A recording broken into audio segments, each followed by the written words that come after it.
ಶ್ರೀ ಗುರುಭ್ಯೋ ನಮಃ.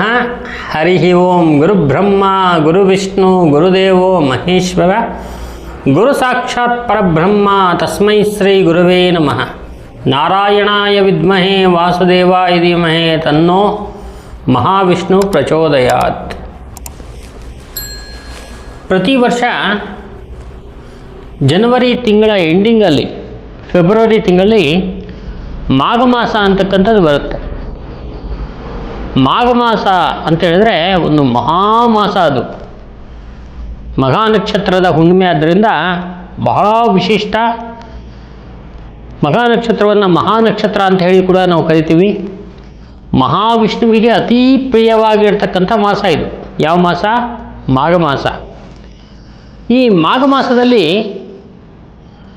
ನದಿಗಳಲ್ಲಿ, ಪುಣ್ಯಕ್ಷೇತ್ರದ ನದಿಗಳಲ್ಲಿ ಸ್ನಾನ ಮಾಡೋದು ಸಾವಿರದ ಜನ್ಮದ ಪಾಪಗಳು ತೊಳೆದು ಹೋಗುತ್ತೆ ಅಂತಕ್ಕಂಥದ್ದು ಪುರಾಣಗಳಲ್ಲಿ ಇರ್ತಕ್ಕಂಥ ವಿಚಾರ. ನದಿ ದಡದಲ್ಲಿ ಕೂತ್ಕೊಂಡು ಜಪತಪಗಳನ್ನ ಮಾಡುವಂಥದ್ದು, ಮಾಘ ಹುಣ್ಣಿಮೆಯ ದಿನ ಸ್ನಾನ ಮಾಡುವಂಥದ್ದು, ಇದೆಲ್ಲ ಭಾರಿ ವಿಶೇಷವಾಗಿರ್ತಕ್ಕಂಥ ಒಂದು ವಿಚಾರ. ಈ ಒಂದು ನಾರಾಯಣನಿಗೆ ಈ ಮಾಘ ಮಾಸದಲ್ಲಿ ಏನು ಮಾಡ್ತಾನೆ ನಾರಾಯಣ ಅಂದರೆ, ಪುಷ್ಯ ಮಾಸದ ಅಮಾವಾಸ್ಯೆ ಕಳೆದ ತಕ್ಷಣ ಗರುಡ ಪಕ್ಷಿಯನ್ನು ಏರ್ಕೊಂಡು ನಾರಾಯಣ ಲೋಕ ಸಂಚಾರವನ್ನು ಮಾಡ್ತಾ ಹೋಗ್ತಾ ಇರ್ತಾನೆ. ಇಡೀ ಭೂಮಂಡಲವನ್ನು ಸಂಚಾರ ಮಾಡ್ತಾನೆ. ಸಂಚಾರ ಮಾಡಬೇಕಾದ್ರೆ ಅಲ್ಲಿ ಜನಗಳೆಲ್ಲ ಏನೇನು ಮಾಡ್ತಾ ಇರ್ತಾರೆ, ಯಾವ ರೀತಿ ನನ್ನ ಒಂದು ಪೂಜೆ ಪುನಸ್ಕಾರ ಸ್ಮರಣೆಯನ್ನು ಮಾಡ್ತಾರೆ, ಎಲ್ಲವನ್ನು ಅಬ್ಸರ್ವ್ ಮಾಡುವಂಥ ಒಂದು ವಿಶೇಷ ಪುಣ್ಯ ಮಾಸ ಮಾಘ ಮಾಸವಾಗಿರುತ್ತೆ. ಮಾಘ ಪುರಾಣ ಅಂಥೇಳಿ ಒಂದು ಪುಸ್ತಕ ಕೂಡ ಇದೆ. ಆ ಪುರಾಣದಲ್ಲಿ ನಿಮಗೆ ಮಹಾವಿಷ್ಣುವಿನ ಒಂದು ವಿಶೇಷ ಒಂದು ವಾಕ್ಯದ ಬಗ್ಗೆ ಉಲ್ಲೇಖ ಕೂಡ ಕೊಟ್ಟಿದ್ದಾರೆ. ಈ ಒಂದು ಮಾಘ ಮಾಸದಲ್ಲಿ ಇಷ್ಟು ಪ್ರದವಾಗಿರ್ತಕ್ಕಂಥ ಮಾಘ ಮಾಸದಲ್ಲಿ ಮಾಘ ಹುಣ್ಣಿಮೆಯ ದಿನ ನೀವು ಧನ್ವಂತರಿ ಅನ್ನುವಂತಹ ಒಂದು ಮಹಾವಿಷ್ಣುವಿನ ಸ್ವರೂಪ ಧನ್ವಂತರಿ. ಈ ಧನ್ವಂತರಿಯ ದೇವಸ್ಥಾನದಲ್ಲಿ ತುಳಸಿ ನೀರಿನ ಅಭಿಷೇಕವನ್ನು ಯಾರು ಮಾಡಿಸ್ತಾರೋ ಅವರಿಗೆ ವಿಶೇಷವಾಗಿರ್ತಕ್ಕಂಥ ಪುಣ್ಯ ಫಲ ಪ್ರಾಪ್ತಿಯಾಗತ್ತೆ. ಈ ವಿಚಾರ ಯಾರಿಗೂ ಗೊತ್ತಿಲ್ಲ. ಅಮೃತ ಕಲಶವನ್ನು ಇಟ್ಕೊಂಡಿರ್ತಕ್ಕಂಥ ಮಹಾವಿಷ್ಣು ಧನ್ವಂತರಿ ಅಂದರೆ, ಮೋಹಿನಿಯ ರೂಪದಲ್ಲಿ ಅಮೃತ ಕಲಶವನ್ನು ಇಟ್ಕೊಂಡು ದೇವತೆಗಳಿಗೆ ನೀಡುವಂತಹ ಒಂದು ವಿಶೇಷ ಸುಸಂದರ್ಭ ಈ ಮಾಘ ಮಾಸ.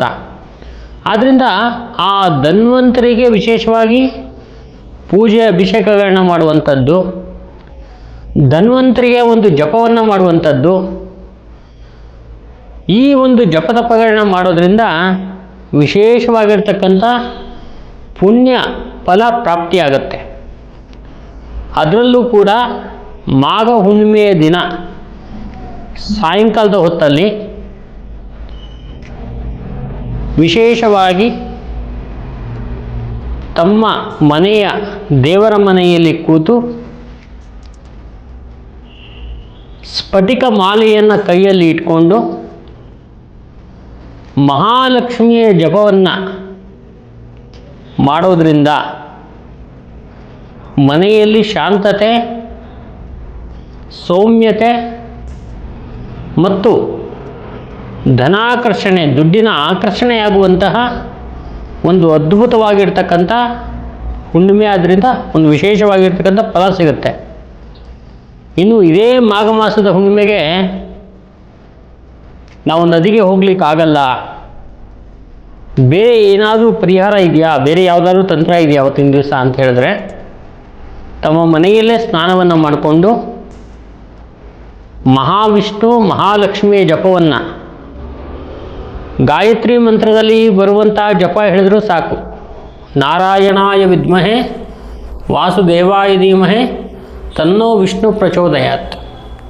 ಮಹಾಲಕ್ಷ್ಮೀ ಚ ವಿದ್ಮಹೇ ವಿಷ್ಣು ಪತ್ನಿ ಚ ಧೀಮಹಿ ತನ್ನೋ ಲಕ್ಷ್ಮೀ ಪ್ರಚೋದಯಾತ್. ಇದು 1008, ಇದು 1008. ಈ ಥರ ಜಪವನ್ನು ಮಾಡೋದ್ರಿಂದ ವಿಶೇಷವಾಗಿರ್ತಕ್ಕಂಥ ಪುಣ್ಯ ಫಲ ಪ್ರಾಪ್ತಿಯಾಗುತ್ತೆ. ಈ ಒಂದು ಈಸಿಯಾಗಿರ್ತಕ್ಕಂಥ ಪರಿಹಾರವನ್ನು ನೀವೆಲ್ಲರೂ ಕೂಡ ಮಾಡ್ಬೋದು. ಇದರಲ್ಲಿ ಯಾವುದೇ ಒಂದು ಜಾತಿ ಮತ ಅಂತಕ್ಕಂಥದ್ದಿಲ್ಲ, ಗಂಡು ಹೆಣ್ಣು ಅಂತಕ್ಕಂಥ ಭೇದ ಇಲ್ಲ. ಪ್ರತಿಯೊಬ್ಬರು ಕೂಡ ಈ ಒಂದು ಅದ್ಭುತವಾಗಿರ್ತಕ್ಕಂಥ ಮಾಘ ಹುಣ್ಣಿಮೆಯ ಒಂದು ಜಪತಪಗಳನ್ನ ಸ್ನಾನಾದಿಗಳನ್ನ ಮಾಡೋದನ್ನು ಖಂಡಿತ ಮರಿಬೇಡಿ. ಯಾಕಂದರೆ 1 ಫೆಬ್ರವರಿಲಿ ಬರುವಂಥ ಒಂದು ನಮಗೆ ಜನವರಿ ಅಥವಾ ಫೆಬ್ರವರಿಯಲ್ಲಿ ಮಧ್ಯದಲ್ಲಿ ಹುಣ್ಣಿಮೆ ಬರುತ್ತೆ, ಮಾಘ ಹುಣ್ಣಿಮೆ. ಅದು ಬಿಟ್ಬಿಟ್ರೆ ನೆಕ್ಸ್ಟ್ ಇಯರ್ ತನಕ ನಾವು ಕಾಯಬೇಕಾಗತ್ತೆ. ಹಾಗಾಗಿ ಈ ಒಂದು ಹುಣ್ಣಿಮೆಯನ್ನು ಸದುಪಯೋಗ ಪಡಿಸ್ಕೊಳ್ಳಿ ಅಂತ ಹೇಳ್ತಾ, ಇನ್ನೊಂದು ಅದ್ಭುತವಾಗಿರ್ತಕ್ಕಂಥ ವಿಚಾರ ಇದೆ, ಮುಂದಿನ ವಿಡಿಯೋದಲ್ಲಿ ಹೇಳ್ತೀನಿ. ನಮಸ್ಕಾರ.